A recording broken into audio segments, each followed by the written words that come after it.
Pero kung titingnan natin, guys, kung 2,000 heads ang naka-reserve na, let's say sabihin na natin considered sold, tapos ang benta mo is nasa 160.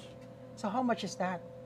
Bahala na sila mag-compute. Di ba, guys? Sabi nga po namin, nag-start kami 2019, ilang years na.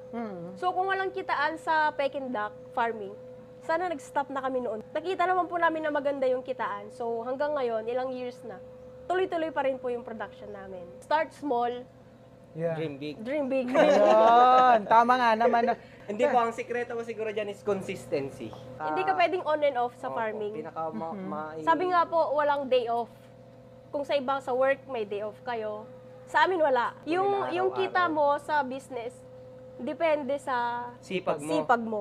Kaya kung gusto mo ng bago na alaga dyan sa inyo, order ka na ng duckling sa amin. So, ibig sabihin nito, pag pumasok ka sa isang negosyo, hindi nangangahulugan na mananalo ka kaagad. Maliban na lang kung kontraktor ka ng DPWH. Masalimuot na usapin yan.